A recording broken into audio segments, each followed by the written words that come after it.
vamos começar, antes de darmos início a Paraxá, fazemos uma introdução com Mateus no capítulo 15, que nós temos aqui uma coisa muito interessante em Mateus capítulo 15, quando Yeshua, do versículo 21 ao 28, quando Yeshua tem uma conversa com uma mulher cananeia, e ele aqui, não sem ostentação, olha o que eu estou dizendo, não sem ostentação, capítulo 15, do versículo 21 a 28. Ele vai definir aqui a posição sacerdotal de Israel e a posição elevada de Israel até aquele momento, que os discípulos só sairão para fazer a obra depois da morte e da ressurreição do Senhor. No capítulo de Mateus 28, você encontra o chamamento para os discípulos. Até aqui, Yeshua tinha vindo para Israel somente. Então ele diz, partindo Yeshua dali, ele foi para a região de Tiro e Sidom, versículo 21, de Mateus 15.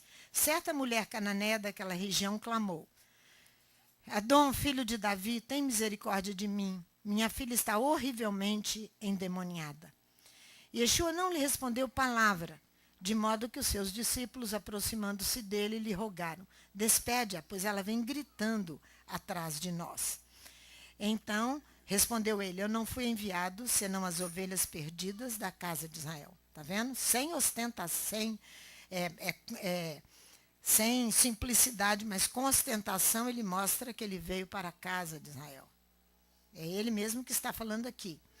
Então, o que neste exemplo aqui, Yeshua vai designar claramente Israel como filho de Adonai. E os goíns, os gentios, como pagãos. E como os cães da morada, aqueles que estão à volta. Os gentios, os goíns, simbolizam aqui os cães da morada. Aqueles que não têm adesão à Torá, aqueles que não querem conviver com Yeshua, eles são considerados como cães da morada. Eles vão comer as migalhas da mesa que ela vai pedir aqui, ó, agora. Então, por isso que eu disse que esse sentimento de Yeshua é compartilhado aqui com todos eles, pois desde a destruição do templo em 586, estava constantemente Israel ocupada pelos impérios, pelo Império Romano, pelos impérios helenos, pelos persas, que esmagarão a nação no ano 70, você sabe disso, o povo e o país dos hebreus. Então ele está ali falando com aquela mulher estrangeira, aquela mulher é cananeia. Ela não tinha praticamente direito a tudo aquilo ali. Mas olha o que vai acontecer aqui. Porque Yeshua vai recusar aquela mulher fenícia atenção, porque olha o versículo 23. Jesus não lhe responde palavra. De modo que os seus discípulos, aproximando-se dele, lhe rogaram: despede-a, pois ela vem gritando. Ele não confere a ela nenhuma atenção. Mas não, isso que eu disse, mas não sem ostentação, com ostentação. Ele vai mostrar a perenidade do pacto de Adonai para com Israel, confirmando a Israel toda a sua realeza sacerdotal e confirmando sem hesitação, né, que Israel será pacto para as nações, aliança para as nações. E Israel será o sal da terra, segundo os seus próprios termos, dizendo lá em Isaías 42, no capítulo 6. Então, ele sabendo ali que o seu tempo era limitado, altamente limitado, e que ele considera a sua palavra uma ação, uma semente que ele vai lançar aqui agora sobre aquela mulher. Você vai ver. Por causa da atitude dela, de uma adesão a ele. Ela faz uma adesão a Israel pela fé. É isso aí, ela vai aderir a ele. Então ele deixa para as futuras etnias a ação missionária, que só vem em Mateus capítulo 28, depois da sua morte. Então, ele vai falar para aquela mulher ali o seguinte: a mulher chegou, prosternou-se diante dele, dizendo: Adom, socorre-me. Ele respondendo: não é bom pegar o pão dos filhos e lançá-lo aos cachorrinhos. Está vendo? São os goinhos, são os pagãos que são considerados aqui exatamente os goins, né? São considerados os cachorrinhos. Disse ela: sim, Adom, mas até os cachorrinhos comem das migalhas que caem da mesa dos seus donos. Olha o que ele responde. Então respondeu Yeshua: ó mulher, grande é a tua fé, não é? Grande é a tua fé. Então, ele diz: seja feito para contigo como tu desejas. E desde aquela hora, a sua filha ficou sã. O que está acontecendo aqui? Ela fez adesão. Todas as vezes que você faz adesão pela fé, como ela fez aqui, ela vai receber um prêmio, uma bênção, ter o direito da salvação. Amém. Ter o direito de ser uma com Israel. Amém. Ter o direito de ser uma com essa nação sacerdotal. É isso aí que está acontecendo aqui. Então, até que a terra seja curada, porque com força e com palavras malignas, eles investem contra nós. Então, nós temos que estar de pé. Nós temos que estar de pé para nós alcançarmos, porque os homens de Tímina estão ao redor de nós e nós precisamos resistir. E você vai ver o que acontece, o que fazem esses homens de Tímina. Vamos à nossa paraxá. Isso aí é mais para o final, porque eu estou ministrando a vocês aquilo que o Espírito de Deus nos falou ali na segunda-feira. Capítulo 30 de Números, ali na Beit Tefilá Rehovot, a rua Dom Fernando. É mais fácil eu memorizar Dom Fernando. Os votos ocupam aqui num lugar, na Bíblia, capítulo 30 de Números, um lugar bastante grande na Bíblia, os votos, bastante grande. Tanto nos escritos, quanto na Torá. Tanto pelos profetas, quanto na Torá. Eles comportam aqui, você vai ver no capítulo 30, um juramento e um voto. Olha o versículo 2. Quando um homem fizer um voto ao Eterno, ou um juramento impondo restrições a si próprio, não violará sua palavra, segundo aquilo que sai da sua boca, dirá. O juramento aqui, então você já sabe que o juramento e o voto estão próximos. Juramento e voto. O juramento, sua definição é diferente. Prestar juramento é fazer afirmação e uma promessa solene. E você pode fazer um juramento sem ser uma questão espiritual. Como o exemplo do juramento hipocrático. É o juramento dos médicos. Quando eles fazem, os médicos no ato da sua formatura. Chama juramento hipocrático. É um juramento. Os juízes, eles vão exigir testemunhas, exigem das testemunhas juramentos. Para quê? Para que elas prometam falar a verdade. Isso é juramento. Na Bíblia, no juramento, a exigência ultrapassa largamente a palavra jurada. Na Bíblia, o juramento ultrapassa largamente a palavra jurada. Aquela palavra que foi dita lá perante o juiz humano, que ele exige um juramento, falar a verdade, ele vai exigir, ele vai impor. O juramento é isso. Porque o juramento, por que ele impõe? É o principal meio de prova nos tribunais. O juramento é o principal meio de provas nos tribunais, porque ele vai ter que falar a verdade ali, não é verdade? Não é isso? Agora vamos ver na Torá, o que a Torá fala sobre juramentos. Deuteronômio 19. Olha aqui. Deuteronômio 19. Pertinho aí do livro, no versículo 15.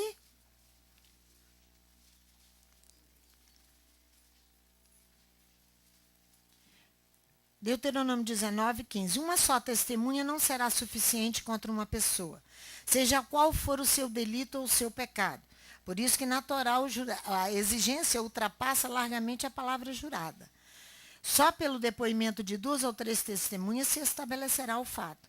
Quando se levantar uma testemunha falsa contra uma pessoa, acusando-a de algum delito, então as 2 pessoas que tiverem a demanda se apresentarão perante o Eterno, diante dos sacerdotes e juízes em exercício naqueles dias. São juízes, juízes comuns.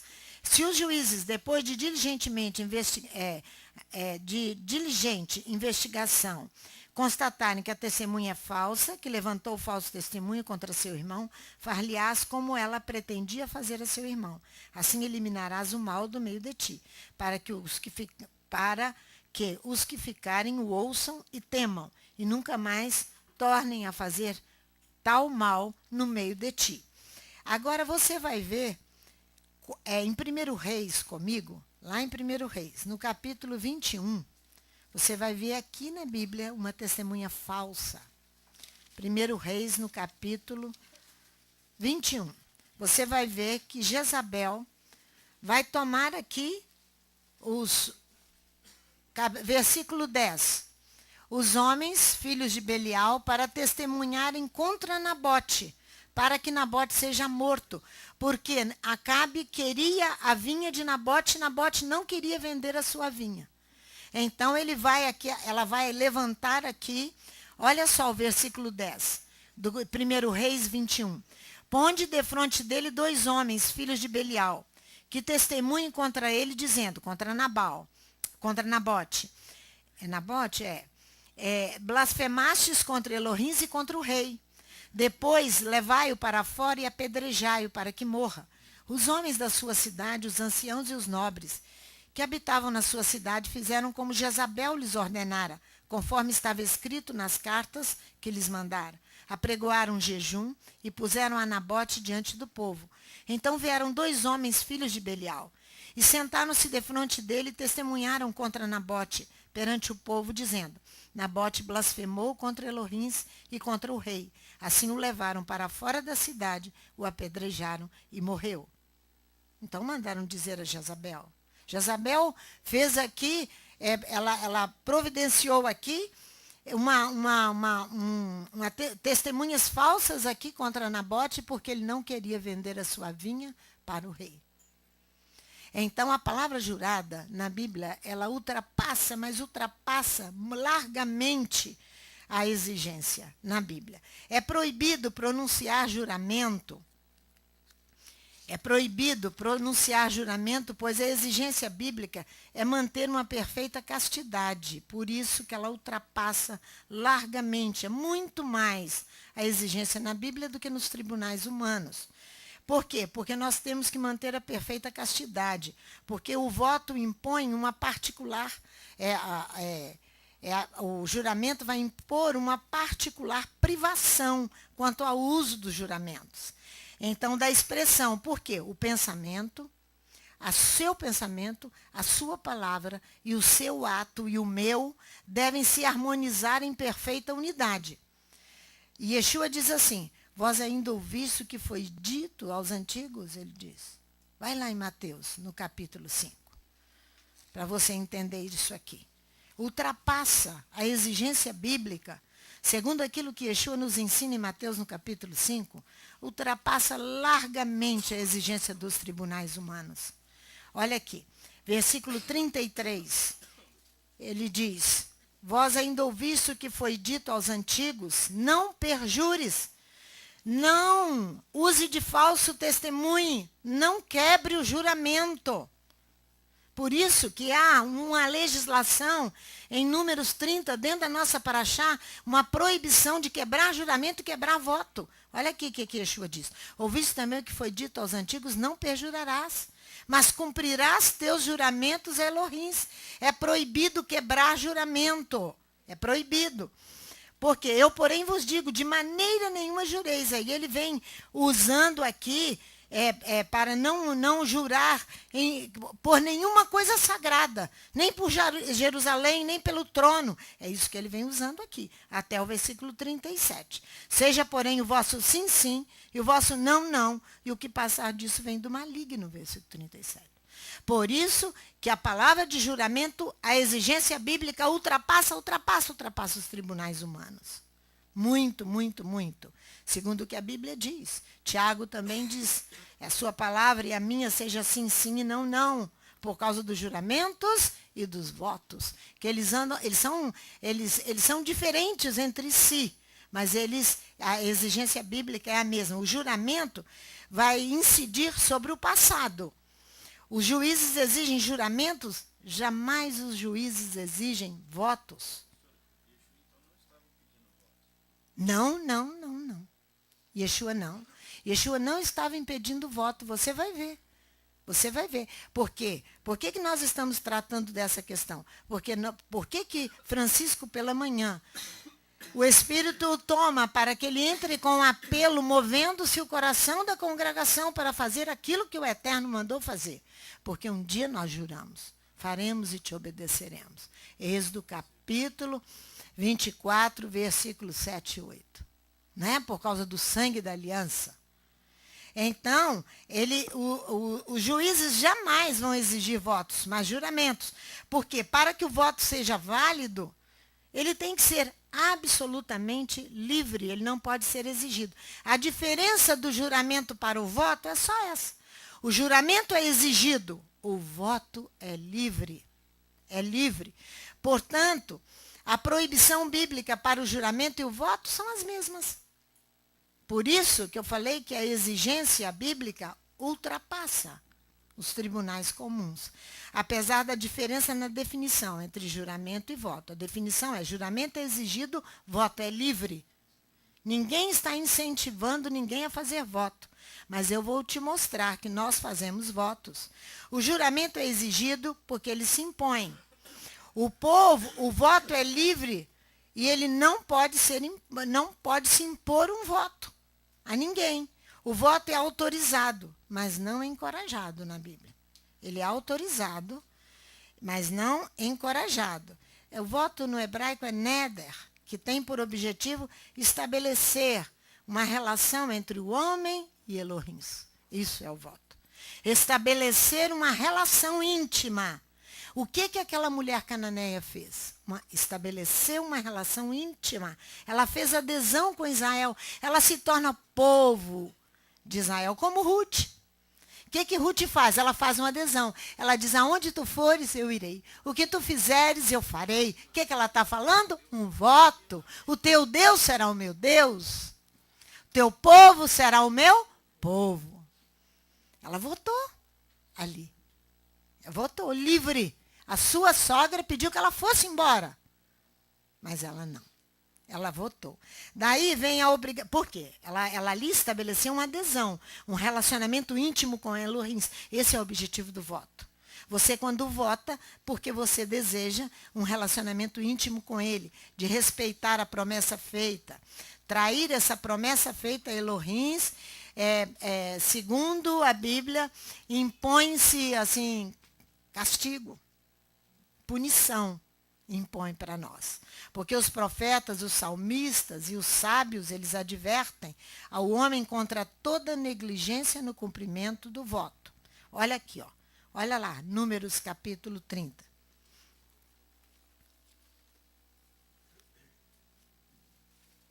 Olha aqui, Números capítulo 30.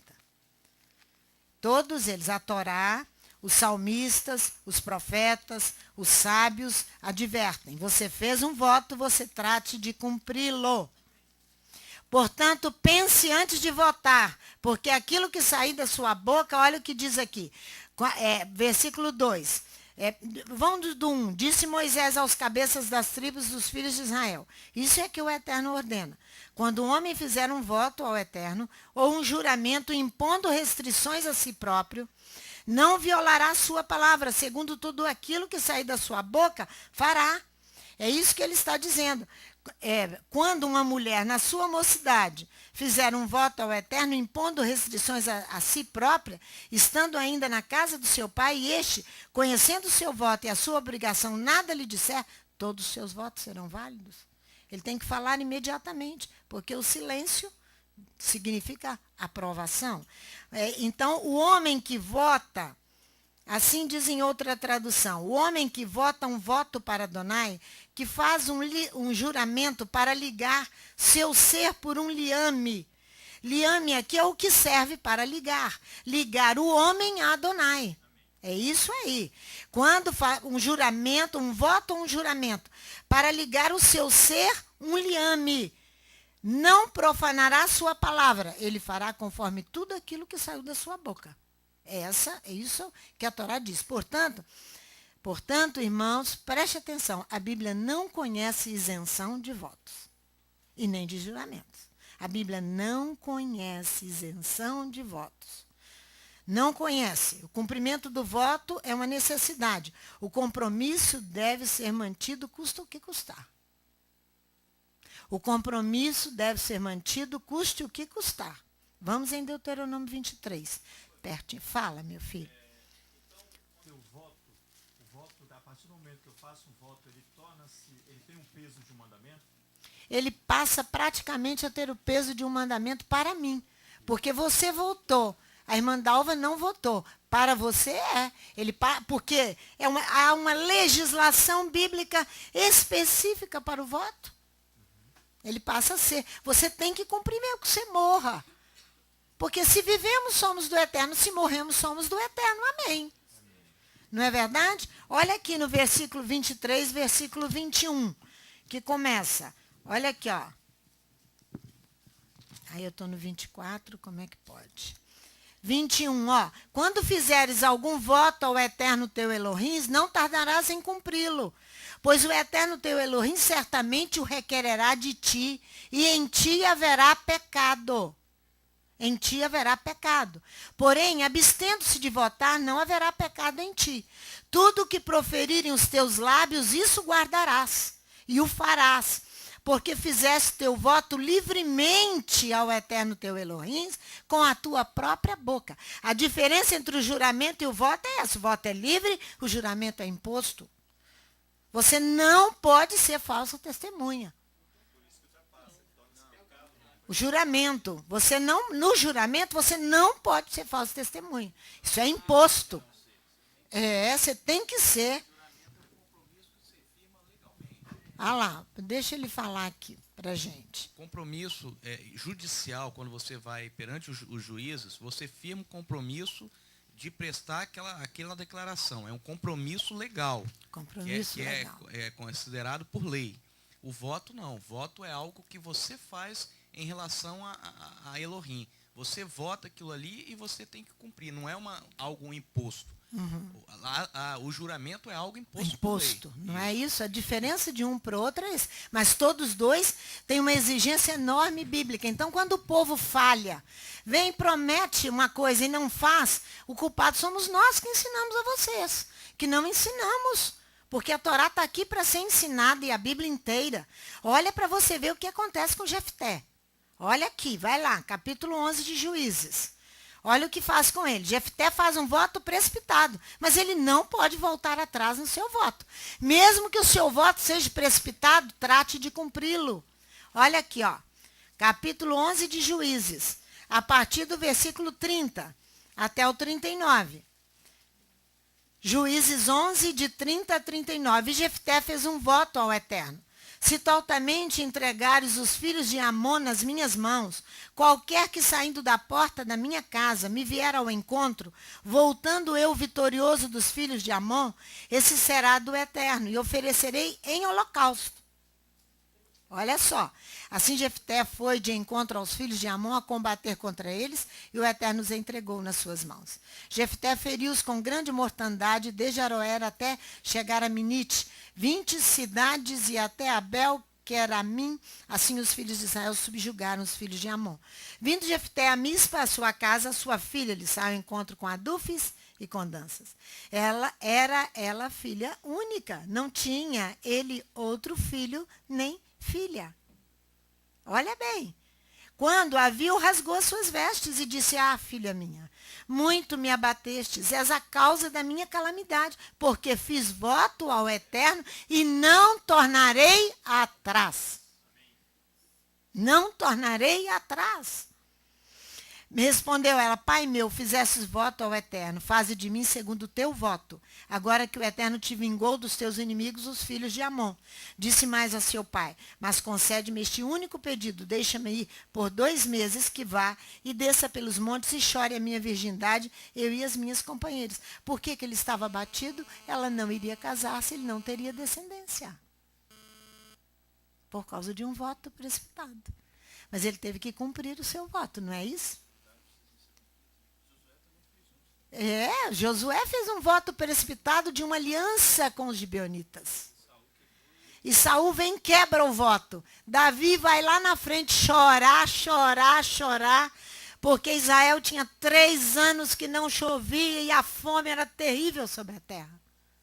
Porque aí Davi foi consultar o Eterno disse, por causa do precipitação de Saul, que matou os gibeonitas, ao qual Josué havia feito com eles uma aliança.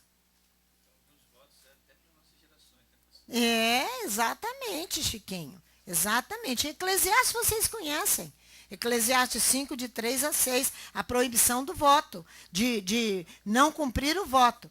No entanto, as pessoas menores de idade e as mulheres só são obrigadas a dar continuidade aos seus votos se os seus pais ou seu marido ouvirem e não reagirem. Olha, volta lá para você ver isso na Torá. As mulheres, capítulo 30 de Números, e as crianças e os jovens, os jovens de idade menor, né? Só são obrigados a dar continuidade a seus votos se seus pais ou o marido ouvirem e não reagiram, exprimindo assim a sua concordância tácita, quer dizer, ficou subentendido oficialmente, né, formalmente, que ele concordou com o voto. Porque ele não reagiu. Olha aqui, ó, versículo 3. Quando uma mulher, na sua mocidade, fizer um voto ao Eterno, impondo restrições a si própria, estando ainda na casa de seu pai, e este, conhecendo o seu voto e a sua obrigação, nada lhe disser, todos os seus votos serão válidos.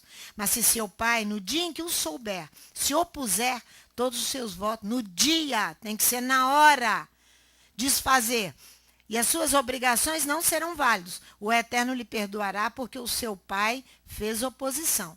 Se ela se casar, é o marido que pode se opor. Está aí a legislação da Torá a esse respeito. Hein?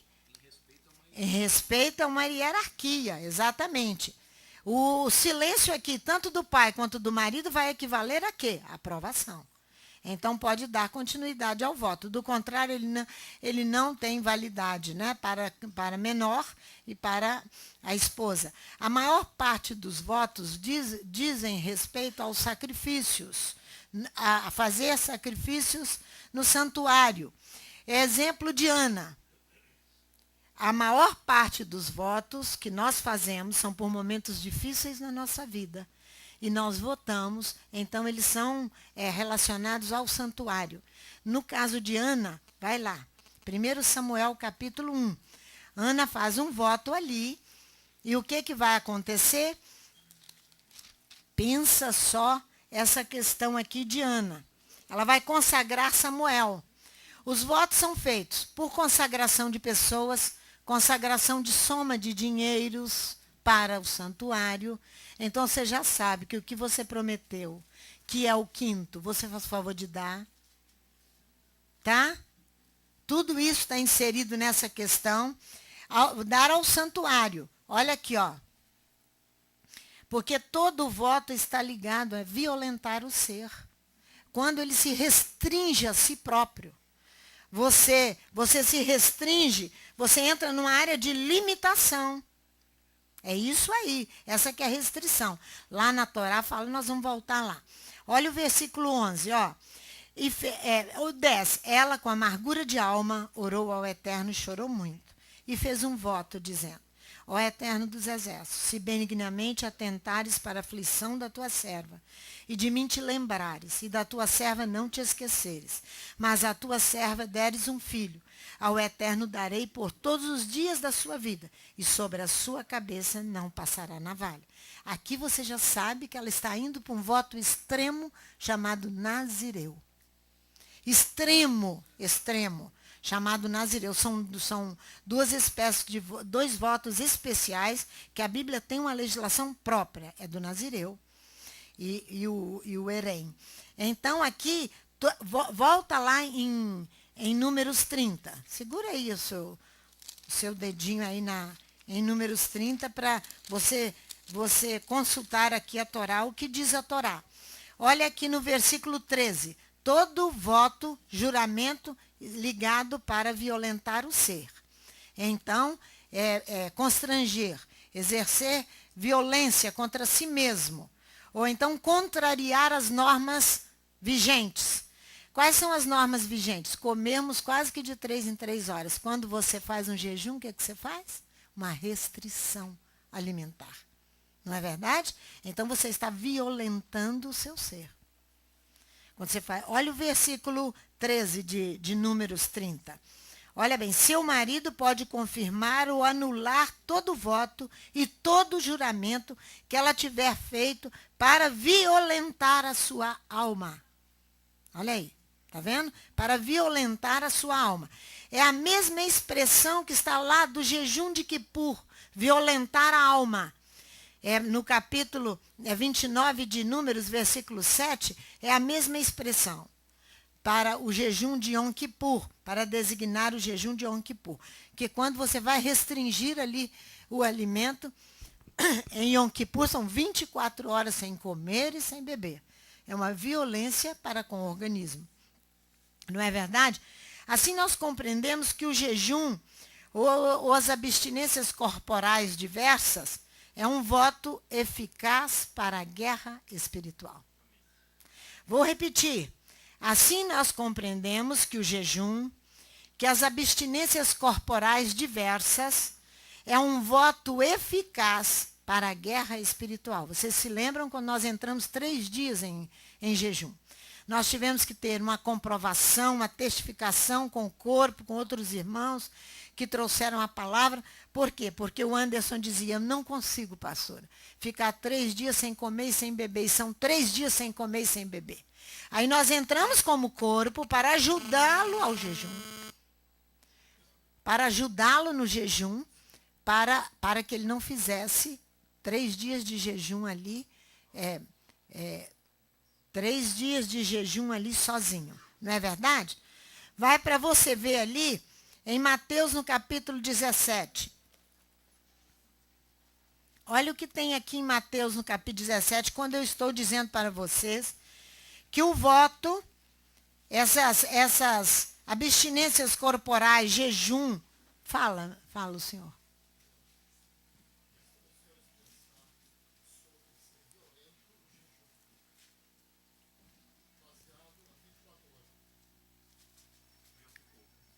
Yom Kippur.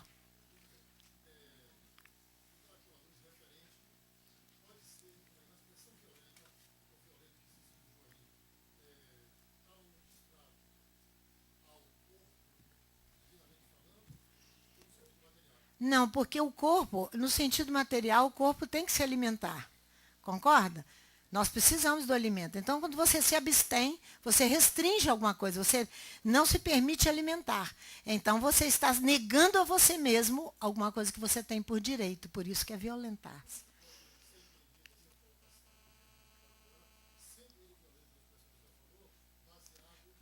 Violentar, porque mais próximo ao original hebraico está assim, porque na nossa tradução não fala com tanta força.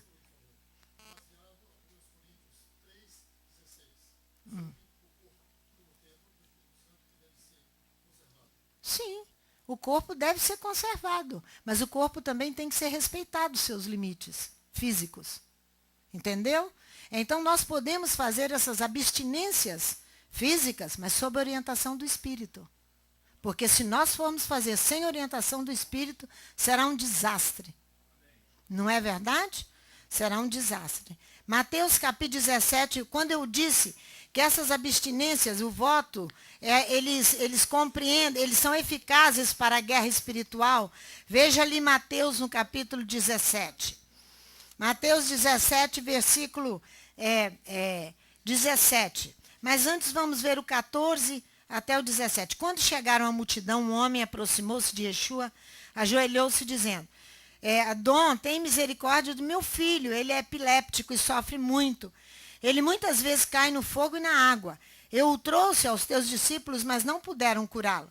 Respondeu-lhes Yeshua, ó geração incrédula e perversa, até quando estarei convosco? Até quando vos sofrerei? Trazei aqui o menino. Olha só. Yeshua responde e diz, ó geração sem adesão e desviada, sem adesão à Torá e a ele e desviada. Até quando estarei convosco? Até quando vos suportarei? Trazei o menino. Aqui nós temos no versículo 21. Mas esta casta de demônios só se expulsa senão por meio de oração e jejum. Então, o jejum, o voto, todas estas coisas, essas abstinências, elas são eficazes para a guerra espiritual. Muito eficazes para a guerra espiritual. Qual, então, o objetivo do voto? Estabelecer e reforçar uma relação entre o pessoal, entre o homem e Elohims. Então, você vai ver que Yeshua ali está dizendo que esta geração, por isso que na nossa tradução de ó geração incrédula, ele está se reportando a Torá e Yeshua. Por quê? Ele está dizendo, vocês não fizeram adesão à Torá, nem aos profetas, mas vocês fizeram adesão ao mal. Como é que vocês podem ser vitoriosos à guerra? É isso que ele está dizendo. A Bíblia tem uma legislação própria para 2 tipos especiais de votos. O primeiro, a primeira legislação se encontra em Números no capítulo 6, que é a legislação do Nazireu. 3 casos na Bíblia apenas de Nazireu. 3 casos apenas. Jesus não era Nazireu. E Yeshua não era Nazireu. Ele tomou vinho naquele casamento. O Nazireu é totalmente proibido até comer a casca da uva. Então, só Sansão, Samuel e João, o imersor. João Batista, o imersor. Só os 3 na Bíblia. Por quê? Eles surgiram em tempos difíceis, onde há uma necessidade espiritual profunda, ancorada no coração da humanidade. Esse voto só surge no momento de muita necessidade, profunda necessidade. Samuel, se você ler em primeiro, não precisa ir lá não, em 1 Samuel no capítulo 3, você vai ver ali que a palavra de Deus no período de Samuel era rara, porque os sacerdotes estavam todos caídos em pecado. Então Elohim levanta um jovem adolescente e começa a lhe falar ao coração, porque a sua mãe fez um voto e o entregou ao santuário. É isso ali que o momento era de muita necessidade. Então, quando essa âncora se coloca no coração da humanidade, há uma necessidade profunda espiritual. As coisas não podem ficar assim. Acontece o ascetismo. Ascetismo é a entrega a exercícios de dar honra somente a Adonai. É isso aí. É uma série de exercícios que a pessoa começa a dar honra a Adonai. A outra é a renúncia. Abrir mão, desistir de posse, de direitos que você tem até lícito. Aí você entra numa abstinência. É isso aí. E a própria abstinência, né? É privar-se de alguma coisa. Então, no Segundo Testamento, nós temos 2 vezes a menção do nazireado. O término do voto do nazireu. Vamos lá, em Atos no capítulo 18. Nós temos aqui a menção do encerramento de um voto de nazireu. Apesar de você não encontrar na Torá a data precisa, ou se esse voto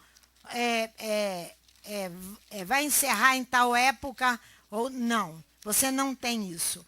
Eu acredito que seja uma dosagem aí do Espírito Santo do Eterno, para poder falar. Atos 18, versículo 18. Olha para você ver. Paulo, tendo ficado ali ainda muitos dias, despediu-se dos irmãos e navegou para a Síria, e com ele Priscila e Áquila, tendo rapado a cabeça em Cencreia, porque tinha voto, sinal do fim do voto. Porque o voto do nazireu, a proibição era beber vinho, comer qualquer coisa da uva, raspar a cabeça e ter contato com coisa morta. Essa é a principal exigência para o nazireu. Beber vinho, ter contato com cadáveres e raspar a cabeça. Era isso aí. Então, aqui você pode analisar que estava havendo um fim de voto de nazireu. Olha no capítulo 21 para você ver. Outro detalhe aqui. outro fim de um voto do nazireato. 23, capítulo 21, de 23 até o 26.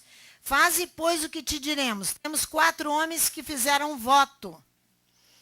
Toma estes contigo, santifica-te com eles e faze por eles os gastos, para que rapem a cabeça, e todos ficarão sabendo que nada há daquilo que foram informados acerca de ti, mas que também tu mesmo andas em obediência à Torá.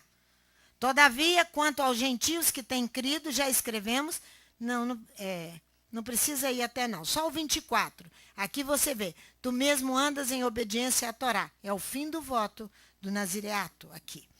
O nazireato é uma forma, fala, no dia seguinte, olha o versículo 26. Paulo, tomando consigo aqueles homens, purificou-se com eles. Então entrou no templo, notificando serem já cumpridos os dias da purificação, e ficou ali até se oferecer a favor de cada um deles a oferta pelo fim do voto do nazireato. O nazireato não está ligado ao celibato. Preste atenção, o celibato é a proibição da Igreja Católica Romana ao casamento. Não tem nada a ver com celibato. Nada. A maior parte dos nazireus mencionados na Bíblia tiveram um casamento normal. Não tem nada a ver. Então não ligue isso aí. O nazireato é uma forma de consagração pessoal, diferente do sacerdócio, que era hereditário e não voluntário. O sacerdócio, porque você vai ver, as exigências são iguais. Do sacerdócio para o nazireu. O sacerdócio é diferente porque ele é hereditário. O voto é voluntário, não é?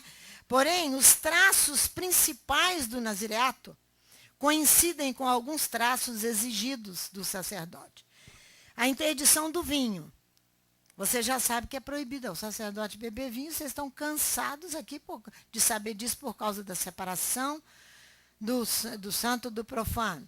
Então, Levítico capítulo 10. Então, número 6, quer ver? Vai lá comigo. Vão em números, do nazireu. Números, o voto do nazireato. Números capítulo 6. Olha o versículo 3 e 4. Do sacerdote eu não vou lá porque você sabe. Ezequiel 44 proíbe e aqui em Números 3 e 4 está falando do nazireato. Abster-se-á de vinho. Comece do versículo 1. Disse o Eterno a Moisés, fala aos filhos de Israel, diz-lhes, se um homem ou uma mulher fizer um voto especial de nazireu, porque ele é especial, porque ele vem em momentos extremamente necessários, de caos.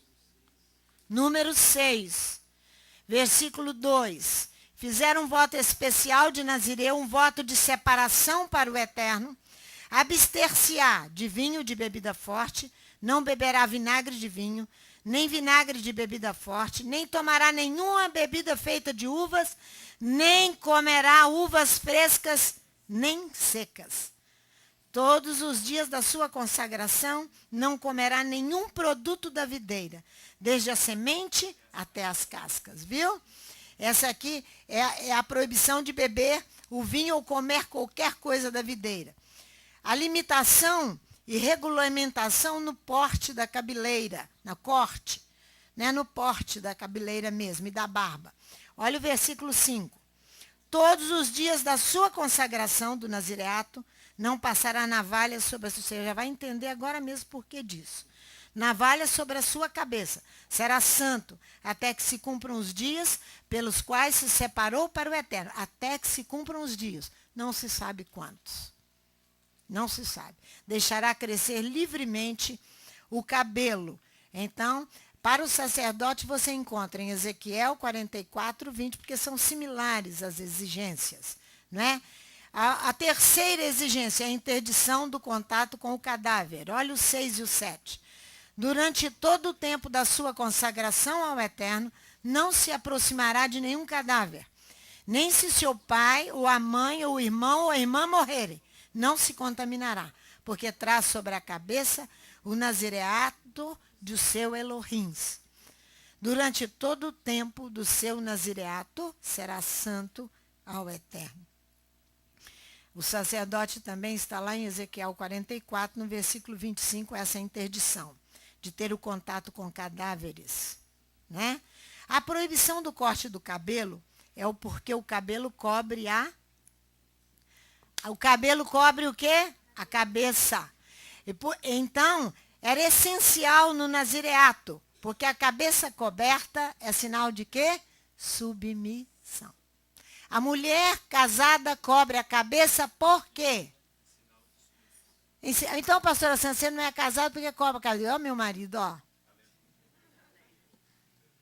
Não é? Então tem que cobrir a cabeça, em sinal de quê? De submissão, de subserviente, de servo. É isso aí. Aquele que serve às ordens de Elohim. Por isso que o cabelo é grande. Fim do período dos votos é marcado com uma cerimônia que comporta o retorno à normalidade, o corte do cabelo. Não é? Como nós vimos lá em Atos, você acabou de ver. Então, o retorno à regra comum nesse domínio, unicamente, é a proibição de beber vinho e de ter contato com cadáveres, ela continua. Presta atenção no que eu estou falando. O fim do voto se marca com o corte do cabelo e a volta à normalidade. Mas a proibição de beber vinho e de ter o contato com cadáver continua. Não foi liberado. Ao oferecer sua cabeleira, o nazir manifesta o desejo de pertencer inteiramente a Adonai.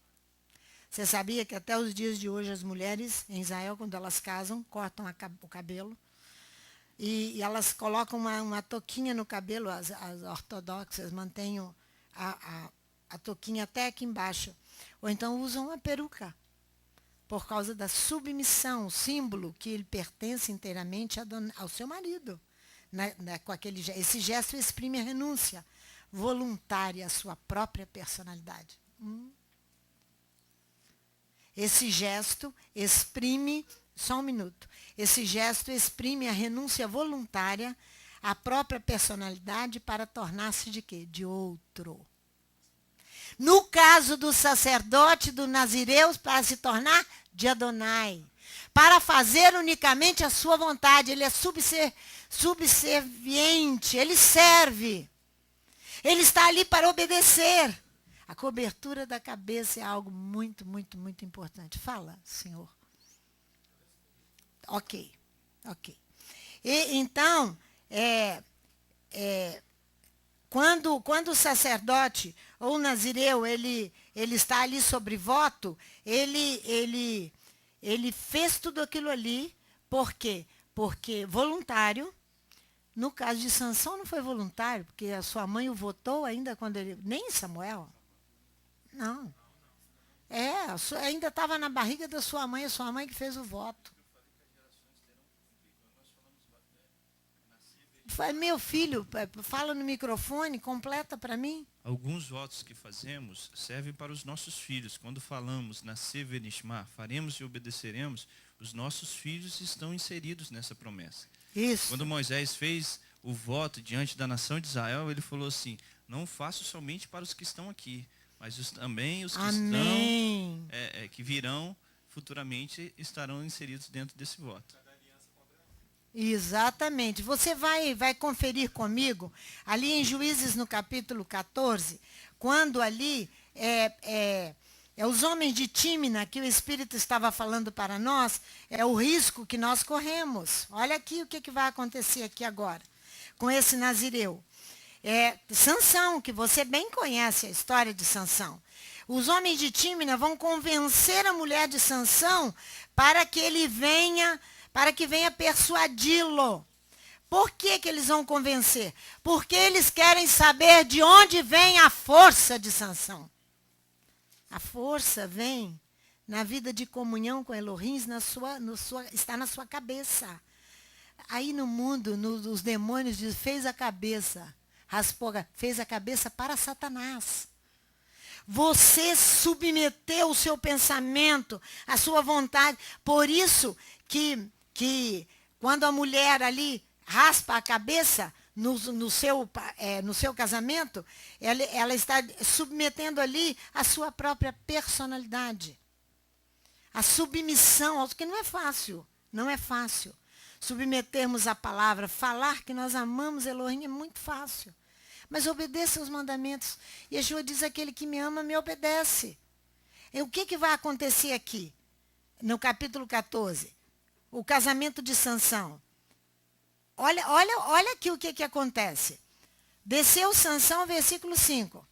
Com seu pai e sua mãe a Tímna, chegando às vinhas de Tímna, de repente, um leão novo rugindo saiu-lhe ao encontro.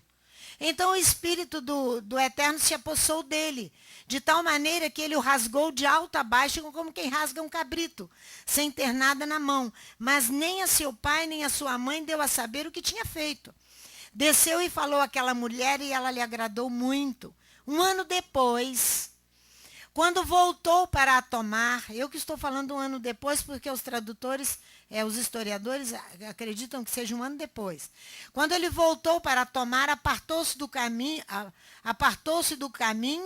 a ver o corpo do leão morto. Neste havia um enxame de abelhas com mel.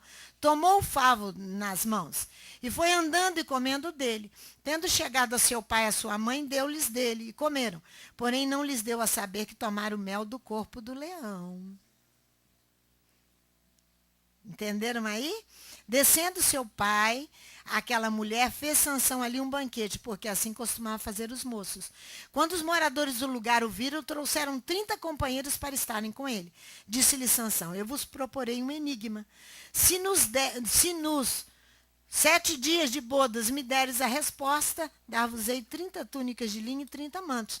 Mas se não puderes decifrá-lo, vós me dareis as 30 túnicas de linho e os 30 mantos. Disseram eles, dá-nos o teu enigma, para que o ouçamos. Respondeu ele, do comedor saiu comida, do forte saiu doçura. Em 3 dias não puderam decifrar o enigma. No 7º dia, os homens de Tímina disseram à mulher de Sansão, persuade a teu marido a que nos decifre o enigma, para que não queimemos a fogo a ti e a casa de teu pai. Convidaste-nos aqui para vos apossardes do que é nosso, não é assim? Eles viram a força de Sansão. Estavam com medo de Sansão. Pressionaram a mulher de Sansão, porque eles queriam saber o enigma. Eles queriam saber de onde vem a força de Sansão.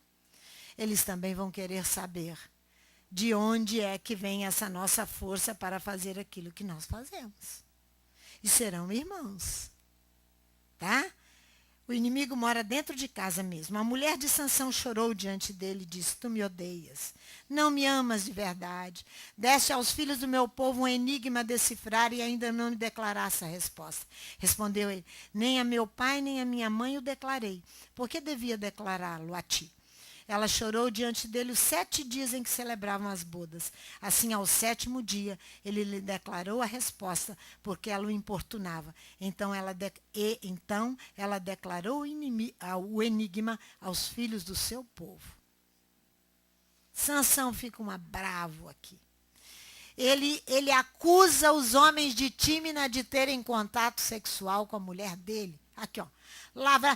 Olha o versículo 18. Se vós não lavrasseis com a minha novilha, nunca teriam descoberto o enigma. Ela aqui vai persuadi-lo.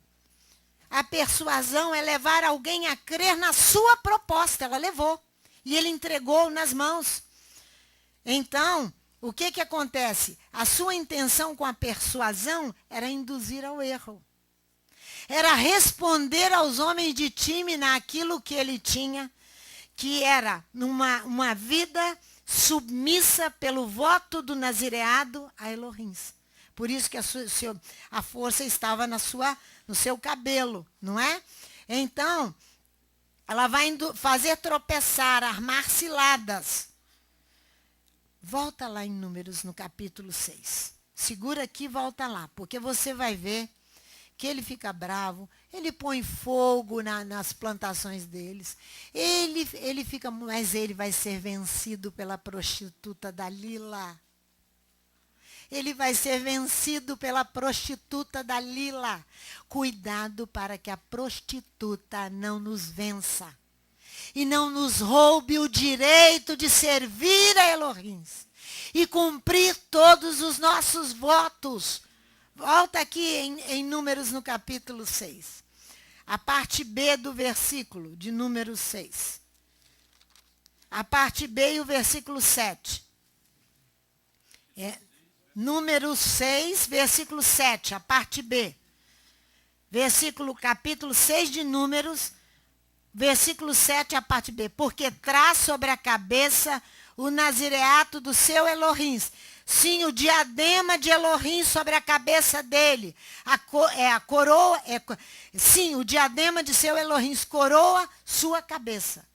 O diadema de Elohim coroa a cabeça do nazireu, daquele que fez voto, e do sacerdote. Todos os dias do seu nazireado, ele é consagrado a Adonai, seu Elohim. Durante todo o tempo do seu nazireado, será santo ao Eterno. Lembra que o sumo sacerdote usava aqui? Santo ao Eterno? Então, porque a cabeça, no mundo eles só fizeram a cabeça, faz a cabeça para o diabo. A cabeça aqui é totalmente submissa ao pensamento, vontade, desejos, a Elohim. Por isso que é o diadema de seu Elohim coroa sua cabeça. O diadema de Elohim coroava a cabeça de Sansão. E Yeshua diz que, ai daquele que faz tropeçar um desses pequenos. Sansão foi separado num voto de Nazireu. E essa mulher ali, volta lá em Juízes no capítulo 14, ela vai chorar, ela vai dar espetáculo. Mulher é assim mesmo. Quando quer um negócio, dá um espetáculo sem fim. Os homens que prestam atenção. É verdade, é verdade. Aí você vai ver que ela dá um espetáculo ali. Para quê? Para fazê-lo tropeçar. Fazê-lo tropeçar. Ela arma cilada para Sansão. E Yeshua diz que melhor é lançar-se com uma pedra no pescoço nas profundezas do mar do que fazer tropeçar qualquer um dos meus pequenos. Você fazer alguém desviar dos caminhos de Elohim.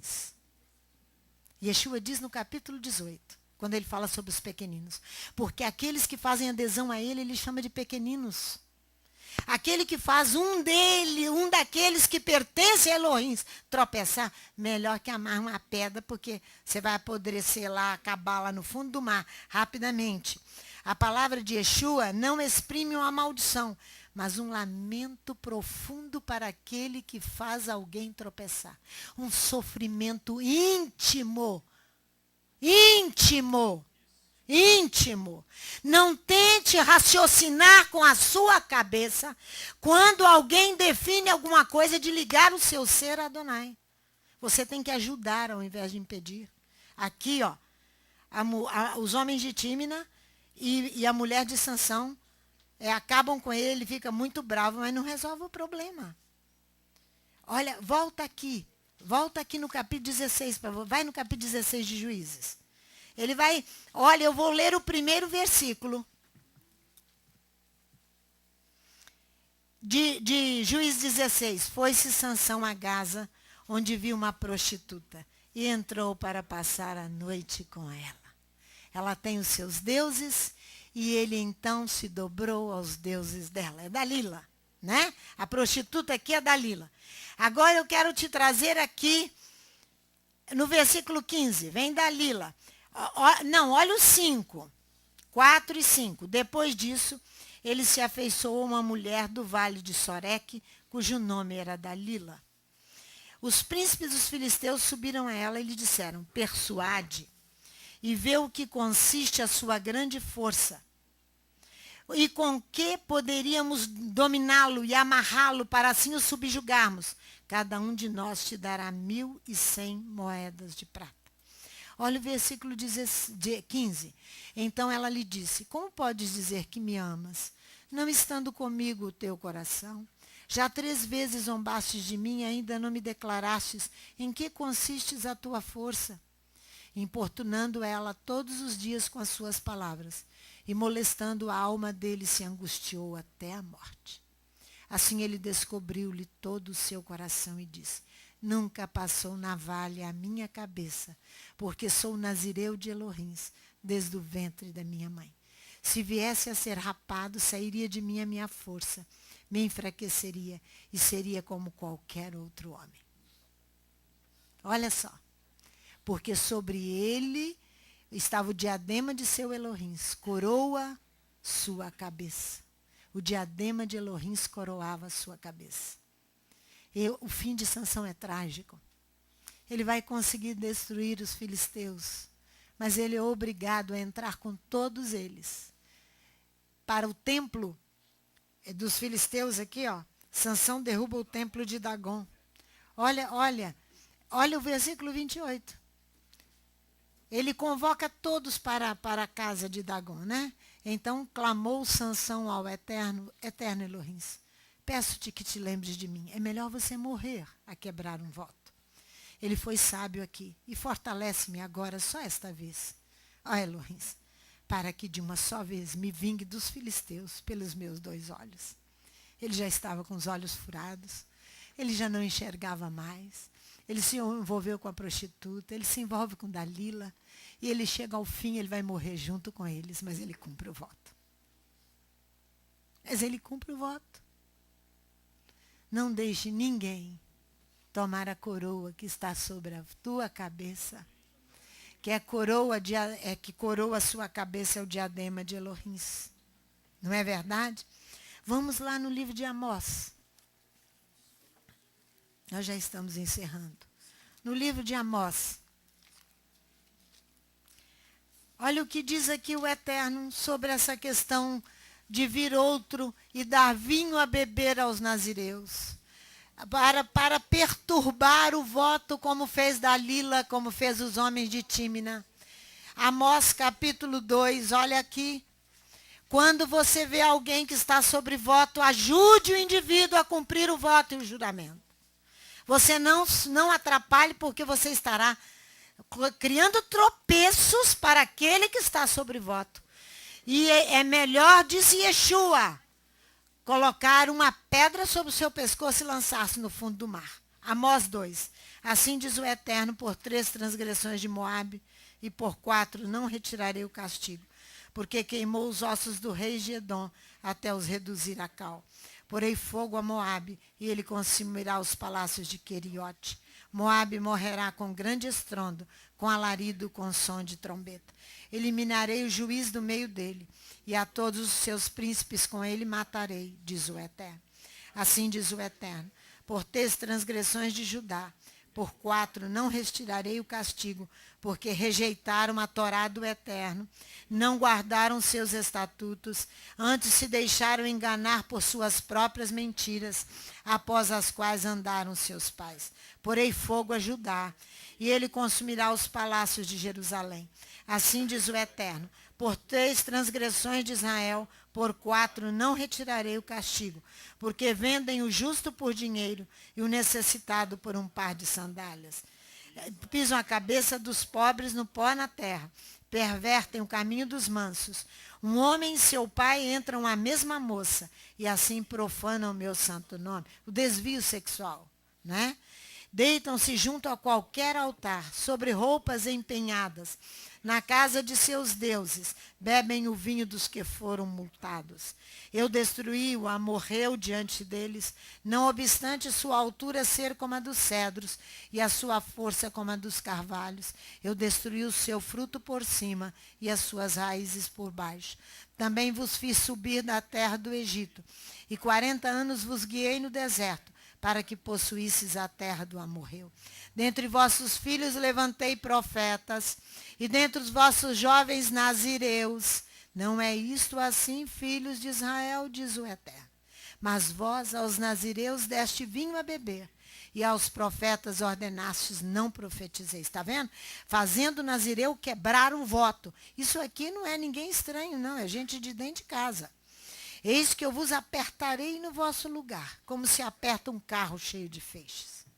Ó a punição. Assim que de nada valerá a fuga ou ágio, nem o forte corroborará a sua força, nem o valente salvará a sua vida. Não ficará em pé o arqueiro, nem o ligeiro de pé se livrará, nem tampouco o cavaleiro livrará a sua alma. Até mesmo o mais corajoso dos guerreiros fugirá nu naquele dia, diz o Eterno. Por quê? Porque está fazendo tropeçar aquele que fez voto. É isso que Amós está dizendo. O segundo tipo especial de voto é o herém. A palavra significa, herém no hebraico, destruir, banir, condenar. Então, no dicionário de português, o professo é aquele que fez voto, que está sobre voto. Ele é apto para selecionar. Aquele que fez voto é apto, vou te explicar isso, é apto para selecionar. Ele está apto para impor disciplina. Eu vou te mostrar o acontecimento com essa congregação. Por que ele é professo? Ele fez voto, ele é apto para selecionar. Ele é apto para impor disciplina, porque ele se absteve. Ele restringiu o seu próprio ser. Então, o que é isso? É aplicar uma multa a um criminoso, a um ato criminoso. Você sabe disso. Você conhece muito bem quando se aplicou uma disciplina e uma multa ali no Teatro Scave. Quem lembra do Teatro Scave? Quem lembra aqui? Muitos lembram. Ali, perto na Avenida Beira-Mar, do lado do Salesiano. A congregação era ali, naquela rua. Mas antes de nós nos estabelecermos ali, nós começamos ali uma batalha de 21 dias, dando 21 voltas em volta daquele local, Teatro Scave. 6 anos foi a batalha. Foi 6 anos, Rita. 6 anos para cair o teatro. Por quê? Porque a multa foi a demolição da casa de entretenimento e a devolução do terreno à União. Então, aquele que fez voto, aquele que é professo, se você procurar no dicionário de português, é professo, aquele que está sob voto. Ele é apto para selecionar, ele é apto para aplicar a disciplina. Ele é apto para corrigir um ato criminoso. Para você ver quão sério é isso. Para você ver quão sério. 6 anos se levaram, mas o terreno foi devolvido à União. E a casa de entretenimento mas muitos acontecimentos ruins e nefastos aconteceram ali no Teatro Scave. Muito, muito, muito. O que nós entendemos como a disciplina foi aplicada? A demolição do teatro, a limpeza do terreno e a devolução à União. Então, o voto de Moisés, vai lá em Números no capítulo 21, para você ver o voto de herém, destruir, Números 21, destruir, e o herém é isso, é banir, é condenar, aplicar uma multa. Olha aqui, após Israel vencer os cananeus, em Números 21, o que vai acontecer? O nome da cidade vai mudar para Ormá, a interditada. É proibida ao uso profano, é proibido levar para dentro dela qualquer contaminação. Para isso vai ter que destruir tudo, banir tudo ali. É uma profilaxia que vai se fazer. Olha aqui, quando o rei cananeu de Arade, que habitava no Neguebe, soube que Israel vinha pelo caminho de Atarim, pelejou contra Israel e levou alguns prisioneiros dentre eles. Então Israel fez um voto ao Eterno, dizendo, se entregares este povo, isso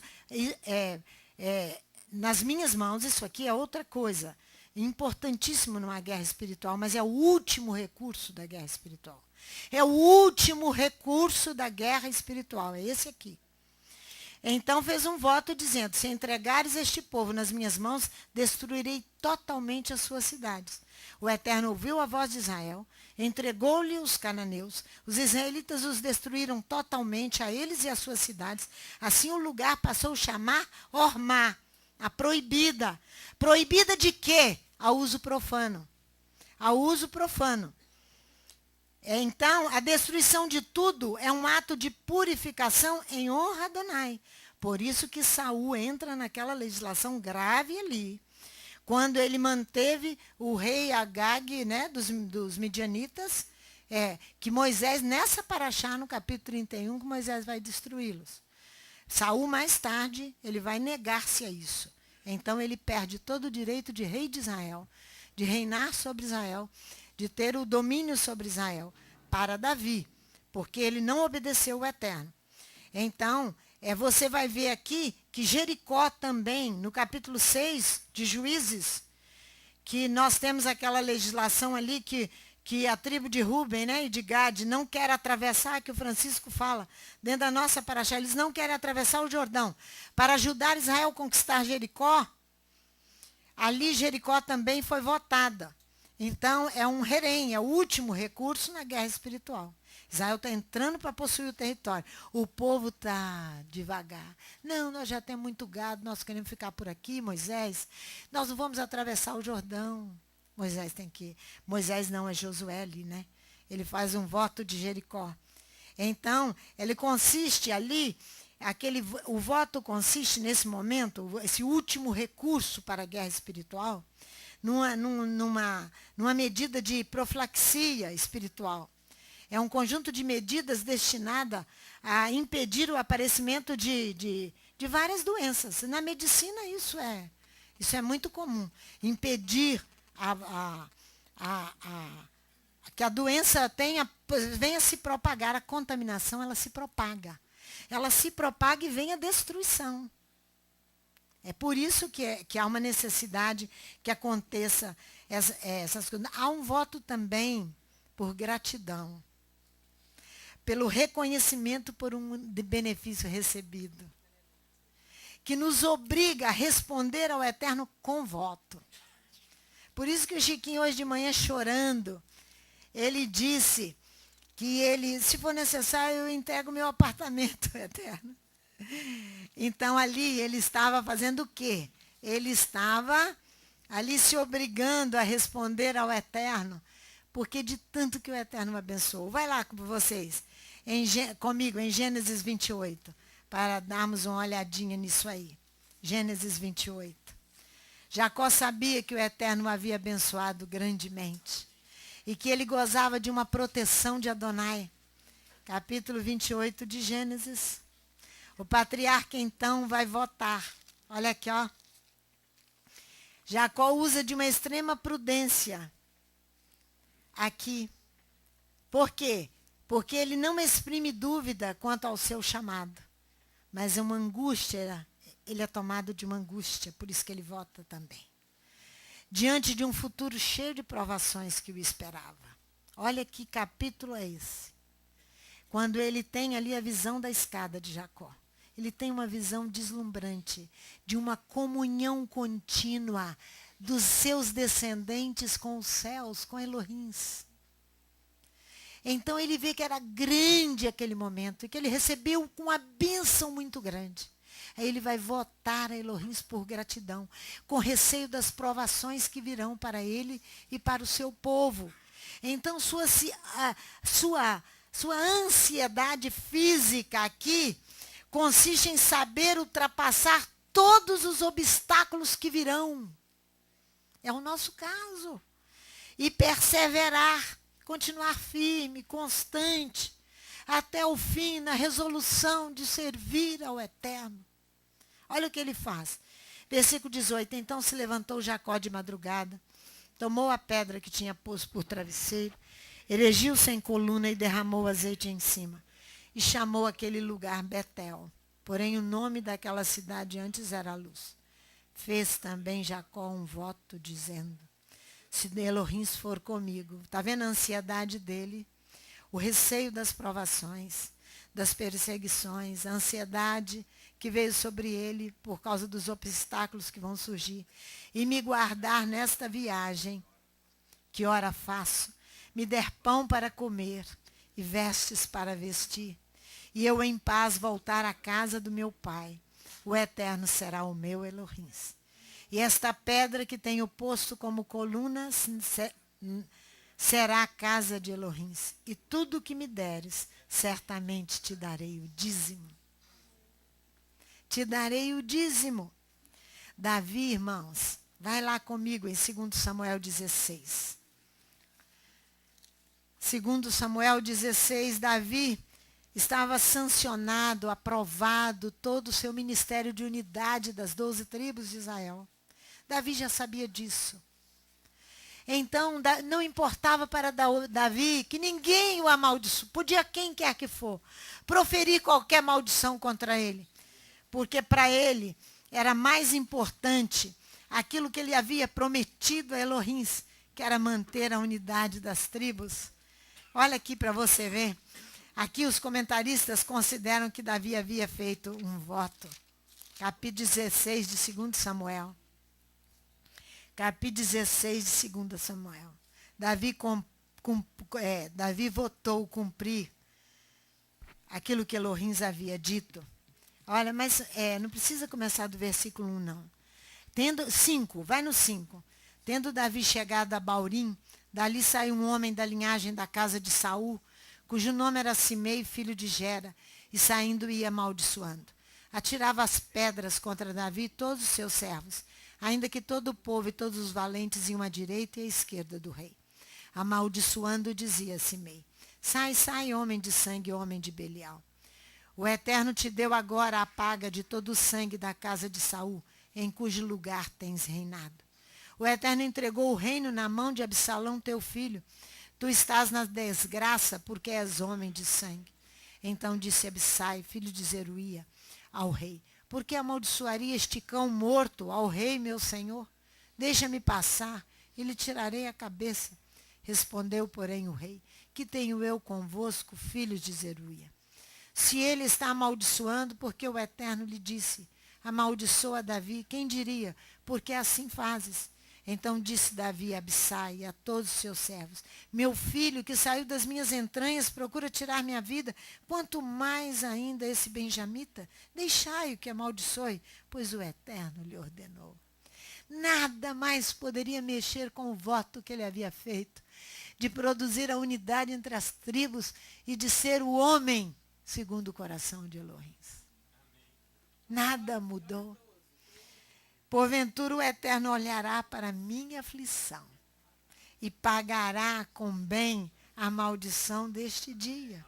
Ele encerra isso aqui com a oração do Salmo 25, que nós vamos orar para poder encerrar. Nós vamos orar o Salmo 25. Eterno, dá-nos força para nós cumprirmos os nossos votos que nós temos feito diante de Ti. Que nenhum da Tua casa, nenhum de nós, venha impedir ou lançar tropeços na frente de quem quer que seja a fazer voto, ou quando o Eterno separa alguém ou toma alguém para ser símbolo de alguma coisa. Que nós venhamos a nos submeter a Ti inteiramente, Pai, para cumprir assim a Tua vontade e ajudar aquele que estiver sobre a Tua pressão, ó Pai. Nós Te agradecemos porque o Eterno assim tem feito, em nome de Yeshua. A Ti, ó Eterno, elevo a minha alma. Elohim meu, em Ti confio. Não me deixes confundido, nem deixes que triunfe sobre mim os meus inimigos. Na verdade, não serão confundidos os que esperam em Ti, mas confundidos serão os que procedem traiçoeiramente sem causa. Faze-me saber os Teus caminhos, ó Eterno. Ensina-me as Tuas veredas. Guia-me na Tua verdade. E ensina-me, pois Tu és o Elohim da minha salvação, e por Ti espero o dia todo. Lembra-te, ó Eterno, da Tua grande misericórdia e amor, pois são desde a eternidade. Não te lembres dos pecados da minha mocidade, nem das minhas transgressões segundo o Teu amor. Lembra-te de mim por Tua bondade, ó Eterno. Bom e reto é o Eterno, portanto Ele ensina o caminho aos pecadores. Guia os humildes no que é reto e lhes ensina o seu caminho. Todos os caminhos do Eterno são amorosos e fiéis para aqueles que guardam a sua aliança e os seus testemunhos. Por amor do Teu nome, ó Eterno, perdoa a minha iniquidade, pois é grande. Qual é o homem que teme ao Eterno? Este lhe ensinará o caminho que deve escolher. A sua alma repousará na prosperidade, e a sua descendência herdará a terra. O segredo do Eterno é para com os que o temem, e ele lhes fará saber a sua aliança. Os meus olhos estão postos continuamente no Eterno, pois ele tirará os meus pés da rede. Olha para mim e tem piedade de mim, pois estou solitário e aflito. As ânsias do meu coração têm se multiplicado. Tira-me dos meus apertos. Olha para a minha aflição e para a minha dor, e perdoa todos os meus pecados. Olha para os meus inimigos, pois vão se multiplicando e me aborrecem com ódio cruel. Guarda a minha alma e livra-me. Não me deixes confundido, pois me refugio em ti. Guarda a minha integridade e a retidão, porque espero em ti. Redime, ó Elohim, a Israel, de todas as suas angústias.